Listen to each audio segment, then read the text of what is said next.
عدالت کے کمرے میں اس روز معمول سے زیادہ رش تھا۔ میری فرمائش پر سب سے پہلے انکوائری افسر وٹنس باکس میں آ کر کھڑا ہوا۔ میں اس کے قریب پہنچا اور خاموش نظر سے اسے دیکھنے لگا۔ عدالت کے کمرے میں ایک سنسنی خیز سناٹا چھایا ہوا تھا۔ جج کے انداز میں گہری دلچسپی تھی، جبکہ وکیل استغاثہ کی ایک ایک جنبش سے بے کلی ظاہر ہوتی تھی۔ آئیو صاحب، میں نے تفتیشی افسر سب انسپکٹر عابد حسین کو مخاطب کیا، آپ نے کس عرق ریزی سے مشیر نامہ تیار کیا ہے؟ ایک ایک تفصیل آپ کی پیشہ ورانہ مہارت اور انتھک محنت کا منہ بولتا ثبوت ہے۔ میں نے دانستہ حد سے زیادہ اس کی تعریف کرتے ہوئے کہا، اگرچہ آپ کی پیش کردہ رپورٹ میں یہ امر با تفصیلات درج ہے، لیکن میں پھر بھی معزز عدالت کے سامنے آپ کے منہ سے سننا چاہتا ہوں۔ اتنا کہہ کر میں خاموش ہو گیا۔ انکوائری افسر بے قراری سے بولا، آپ کا اشارہ کس امر کی طرف ہے وکیل صاحب؟ کرسی۔ میں نے محض ایک لفظ کی ادائیگی پر اکتفا کیا۔ کیسی کرسی؟ آیو نے حیرت بھرے لہجے میں پوچھا۔ وہ کرسی جس پر مقتول کی لاش پائی گئی تھی۔ آپ اس کرسی کے بارے میں کیا جاننا چاہتے ہیں؟ میں نے کہا، میں یہ جاننا چاہتا ہوں کہ مذکورہ کرسی کس قسم کی تھی؟ وہ ایک اونچی پشت والی جدید آرام دہ ریوالونگ چیئر تھی۔ تھینک یو مائی ڈیئر آیو، میں نے مطمئن لہجے میں کہا، پھر جج کی طرف مڑتے ہوئے کہا، جناب اعلیٰ، اب اس مقدمے کے میڈیکل لیگل افسر سے مختلف بات کرنا چاہوں گا۔ تھوڑی ہی دیر بعد وٹنس باکس میں انکوائری افسر کے بجائے میڈیکو لیگل افسر دکھائی دے رہا تھا۔ میں نے چند الفاظ میں اس کے پیشہ ورانہ کام کی تعریف کی، پھر مطلب کی بات کی طرف آتے ہوئے کہا، ڈاکٹر صاحب، آپ اپنے پیشے میں بے انتہا مہارت اور برسوں کا تجربہ رکھتے ہیں۔ کسی بھی زخم کو دیکھ کر آپ بتا سکتے ہیں کہ مضروب شخص پر وار کس انداز اور کس زاویے سے کیا گیا ہوگا۔ جی ہاں، تجربہ سب سے بڑا استاد ہے، وہ اسبات میں سر ہلاتے ہوئے بولا۔ میں نے یہ چیز سال ہا سال کے تجربے سے حاصل کی ہے۔ ڈاکٹر صاحب، آپ سے میرا سوال یہ ہے کہ زیر سماعت مقدمے کے مقتول پر کس طرف سے وار کیا گیا تھا؟ آلۂ قتل مقتول کے جسم میں کس زاویے سے پیوست کیا گیا تھا؟ وہ ایک کھڑے ہاتھ کا وار تھا، میڈیکو لیگل افسر نے پر اعتماد لہجے میں بتایا، یعنی نائف کو اس زاویے سے مقتول کی پشت میں گھونپا گیا تھا جیسے ہاتھ بلند کر کے ہتھوڑے سے کسی چیز پر ضرب لگائی جاتی ہے۔ اس کے برعکس اگر کسی دوسرے زاویے سے پیپر نائف کو مقتول کے جسم میں اتارا جاتا تو زخم کی نوعیت قطعی مختلف ہوتی۔ آپ کا بہت بہت شکریہ ڈاکٹر صاحب، میں نے فاتحانہ انداز میں وکیل استغاثہ کی جانب دیکھتے ہوئے کہا۔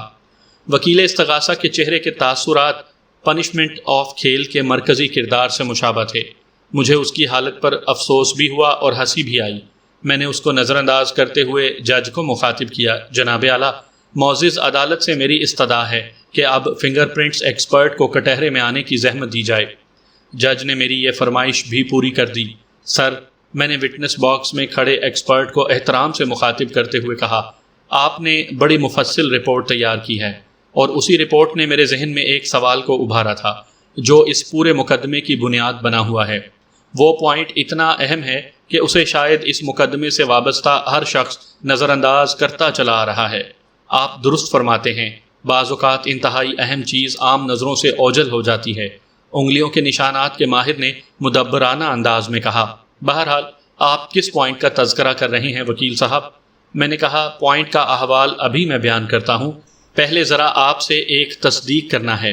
پھر میں نے فنگر پرنٹس کی رپورٹ کو بآواز بلند پڑھتے ہوئے کہا، سر، میں آپ کی تیار کردہ رپورٹ کے مطابق آلۂ قتل پر ثبت ملزم کی انگلیوں کے نشانات کی ترتیب کو دہراتا ہوں، آپ تصدیق یا تردید کرتے جائیں۔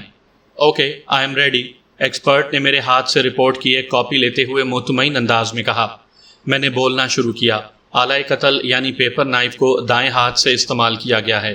یو آر رائٹ، میں نے کہا، ملزم کے انگوٹھے کا نشان چھری کے پھل کے ابتدائی حصے پر ثبت ہے، یعنی جہاں دستہ ختم ہوتا ہے اور پھل شروع ہوتا ہے وہ ابتدائی حصہ ہے۔ آپ بالکل درست فرما رہے ہیں، ایکسپرٹ نے تصدیق کی۔ باقی 4 انگلیوں کے نشانات چھری کے دستے پر پائے گئے ہیں۔ میں نے کہا، ان کی ترتیب کچھ اس طرح ہے، دست کے آغاز پر فرسٹ فنگر یعنی انگشت شہادت کا ادھورا پرنٹ، اس کے بعد مڈل فنگر کا بھرپور نشان، پھر رنگ فنگر کا بھرپور نشان، اور سب سے آخر میں لٹل فنگر یعنی چھنگلی کا نشان پایا جاتا ہے۔ کیا میں صحیح کہہ رہا ہوں؟ Absolutely, you are right. میں نے اپنے بیگ میں سے آلائے قتل سے ملتی جلتی ایک چھری نکالی اور پھر بھری عدالت کے سامنے میں نے اس چھری کی مدد سے ایک بند لفافہ کھولا اور چھری والا ہاتھ فنگر پرنٹس ایکسپرٹ کو دکھاتے ہوئے پوچھا، جناب کیا میں نے اس چھری کو فنگر پرنٹس رپورٹ کے مطابق پکڑا ہوا ہے؟ Exactly, thank you. میں نے ایکسپرٹ کا شکریہ ادا کیا، پھر جج کی اجازت حاصل کرنے کے بعد میڈیکو لیگل افسر کو مخاطب کیا، یہ دیکھیے ڈاکٹر صاحب، میں نے چھری کو لفافہ کھولنے والے انداز میں حرکت دیتے ہوئے کہا، کیا میں چھری کو اس انداز اور زاویے سے حرکت دے کر کوئی ایسا وار کر سکتا ہوں جیسا وار مقتول فرقان حمیدی پر کیا گیا تھا؟ یہ ناممکن ہے، اس نے نفی میں سر ہلایا۔ میں نے چھری میڈیکو لیگل افسر کی طرف بڑھاتے ہوئے کہا، ڈاکٹر صاحب آپ پلیز اس چھری سے اس وار کی ایکٹنگ کر کے دکھائیں جو مقتول حمیدی پر کیا گیا تھا۔ مذکورہ افسر نے میرے ہاتھ سے چھری لے لی، پھر اس کو ایک مخصوص انداز میں پکڑتے ہوئے ہاتھ کو بلند کر کے ایک فرضی وار کیا، جیسے وہ اپنے سامنے کسی نادیدہ چیز کے بدن میں اس چھری کا پھل اتار رہا ہو۔ میں نے فنگر پرنٹ ایکسپرٹ کو مخاطب کرتے ہوئے کہا، سر پلیز آپ معزز عدالت کو بتائیں کہ ڈاکٹر صاحب کے ہاتھ میں موجود چھری پر فنگر پرنٹس کی پوزیشن کیا ہوگی۔ وہ بتانے لگا، انگوٹھے کا پرنٹ چھری کے دستے کی پشت پر، فرسٹ فنگر کا نشان دستے کے آغاز پر بھرپور، اس کے بعد مڈل فنگر کا نشان، پھر رنگ فنگر اور آخر میں چنگلی کا نشان۔ اس سے آگے دستہ ختم ہو جائے گا اور چھری کا پھل شروع ہوگا۔ Here is the point your owner, میں نے اپنی فائلوں پر ہاتھ مارتے ہوئے تیز لہجے میں کہا، آلائے قتل پر پائے جانے والے میرے موکل کی انگلیوں کے نشانات یہ ثابت کرتے ہیں کہ ملزم جہانگیر بے گناہ ہے۔ یہ قتل اس نے نہیں کیا، اسے ایک سوچی سمجھی سازش کے تحت اس معاملے میں ملوث کرنے کی کوشش کی گئی ہے۔ جج یقیناً معاملے کی طے میں اتر چکا تھا، وہ اثباتی انداز میں سر کو ہلکی سی جنبش دے رہا تھا۔ میں نے اپنے دلائل کے سلسلے کو اختتامی موڑ دیتے ہوئے پرزور لہجے میں کہا، جناب اعلیٰ، آلائے قتل پر میرے موکل کی انگلیوں کے نشانات سے ظاہر ہوتا ہے کہ وہ نشانات ڈاک کھولتے وقت پیپر نائف پر ثبت ہو گئے۔ بعد ازاں کسی شخص نے یعنی قاتل نے بڑی احتیاط سے اس چھری کو واردات میں استعمال کر کے میرے موکل کے لیے پھانسی کا پھندا تیار کرنے کی کوشش کی تھی۔ قاتل نے یہ احتیاط تو برتی کہ اس کی انگلیوں کے نشانات آلائے قتل کے دستے پر ثبت نہ ہونے پائیں اور ملزم کے نشانات بھی موجود رہیں، مگر وہ ان نشانات کی ترتیب کو بھول گیا۔ جیسے ذہین سے ذہین تر مجرم سے بھی غلطی ہو جاتی ہے، اسی طرح یہاں بھی قاتل غلطی کر گیا۔ اس کے وہم و گمان میں بھی نہیں ہوگا کہ اس کی یہ کوتاہی بالآخر مقدمے کا پانسا پلٹ دے گی۔ جج کے چہرے پر خاصے حوصلہ افزا تاثرات نظر آ رہے تھے۔ میں نے مزید کہا، جناب اعلیٰ، ان واقعات اور شواہد کی روشنی میں معزز عدالت سے میں پرزور اپیل کرتا ہوں کہ وہ ملزم جہانگیر کی بریت کے احکامات صادر کریں تاکہ انصاف کے تقاضے پورے ہو سکیں۔ جج نے ایک مرتبہ نگاہ اٹھا کر وکیل استغاثہ کی جانب دیکھا اور پوچھا، وکیل صاحب آپ اس سلسلے میں کچھ کہنا چاہیں گے؟ وہ آئیں بائیں شائیں کرنے لگا۔ اس کا مطلب ہے آپ کچھ نہیں کہنا چاہتے، جج نے قدرے سخت لہجے میں کہا۔ وہ مریل سی آواز میں بولا، میرا خیال ہے اب کہنے کے لیے کچھ باقی نہیں بچا جناب اعلیٰ۔ جج اپنی میز پر پھیلے ہوئے کاغذات کو الٹ پلٹ کر دیکھنے لگا، پھر وہ اٹھ کر اپنے چیمبر میں چلا گیا۔ جج کے جاتے ہی عدالت کے کمرے میں چہ میں گوئیاں ہونے لگیں۔ ہلکی کانا پھوسی سے شروع ہونے والی سرگوشیوں کا سلسلہ دیکھتے ہی دیکھتے اچھے خاصے شور میں بدل گیا۔ 10 منٹ بعد جج اپنے چیمبر سے باہر نکلا تو پھر عدالت کے کمرے میں سناٹا چھا گیا۔ جج نے کرسی انصاف پر جلوہ افروز ہونے کے بعد فیصلے کی تاریخ دے کر عدالت برخاست کرنے کا اعلان کر دیا۔ آئندہ پیشی 1 ہفتے بعد کی تھی۔ سامعین کرام، آپ سن رہے ہیں مرزا امجد بیگ ایڈوکیٹ کے لڑے گئے مقدمات میں سے ایک مقدمے کی روداد، جس کا نام ہے بے ترتیب۔ یہ اس سلسلے کی آخری اور قسط نمبر 5 ہے۔ مجھے امید ہے آپ کو میری یہ کاوش پسند آئی ہوگی۔ آپ نے اگر ابھی تک میرا چینل کہانی گھر سبسکرائب نہیں کیا تو ابھی میرے چینل کو سبسکرائب کر کے بیل نوٹیفیکیشن آن کر لیجئے تاکہ آنے والی ہر نئی کہانی کی اطلاع بر وقت آپ تک پہنچ سکے۔ ہمارا کیس بہت واضح اور پوزیشن نہایت مضبوط ہو چکی تھی۔ خاص طور پر میڈیکو لیگل افسر اور فنگر پرنٹس کے ایکسپرٹ کے تعاون نے ہر بات روز روشن کی طرح واضح کر دی تھی۔ انکوائری افسر سے پوچھا گیا، کرسی کی بابت میرا سوال استعمال کرنے کی ضرورت ہی نہیں پڑی تھی۔ اگر کسی مرحلے پر ضروری ہو جاتا تو میں مذکورہ کرسی کی اونچی پشت گاہ اور اپنے موکل کی پستہ قامتی کا حوالہ ضرور دیتا، کیونکہ ان دونوں چیزوں کے باعث بھی یہ بات ثابت کی جا سکتی تھی کہ وہ قتل میرے موکل نے نہیں کیا تھا۔ آئندہ پیشی پر جج نے میرے موکل جہانگیر کو باعزت بری کر دیا۔ اس کے ساتھ ہی اس نے انکوائری افسر کو عرصہ 7 یوم میں نیا چالان پیش کرنے کی بھی تاکید کر دی۔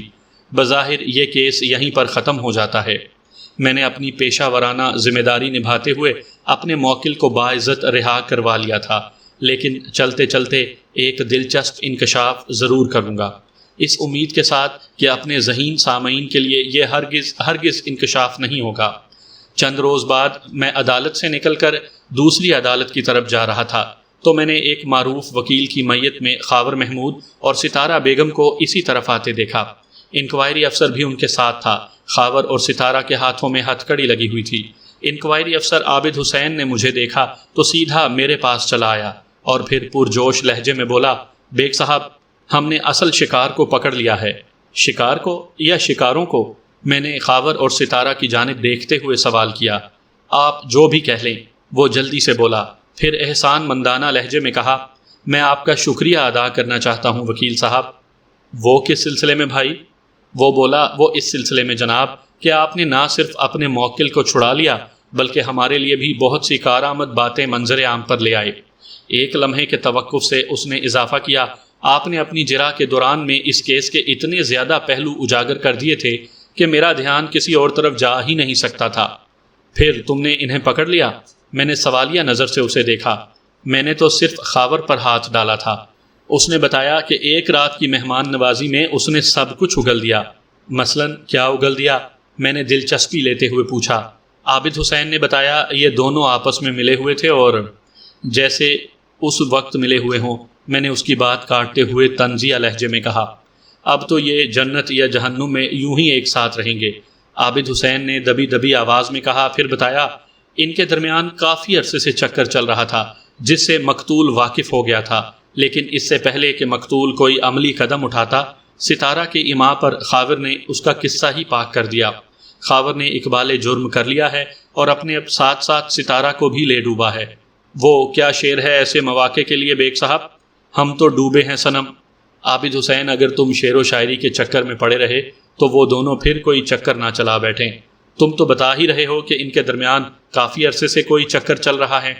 انکوائری افسر جلدی سے آگے بڑھ گیا۔ میں نے مڑ کر دیکھا، ستارہ بیگم اور خاور محمود مجھے ایسی نگاہوں سے تک رہے تھے جیسے ان کی تباہی و بربادی کا ذمہ دار صرف اور صرف میں ہی ہوں۔ میں ان کی حالت پر اظہار افسوس کے سوا اور کیا کر سکتا تھا؟ انسان بڑا خوش فہم ہے، وہ اپنی زندگی میں خوشیاں بھرنے کے لیے دوسروں کی جان لینے سے بھی دریغ نہیں کرتا، اور یہ بھول جاتا ہے کہ خون جلد یا بدیر ضرور رنگ لاتا ہے۔ دوسرے کی لاش پر تعمیر کیا جانے والا خوشیوں کا کانچ کا محل مظلوم کی آہ سے بھی زمین بوس ہو جاتا ہے۔ سچی خوشی دوسروں کی دل بستگی میں ہے، دل آزاری میں نہیں۔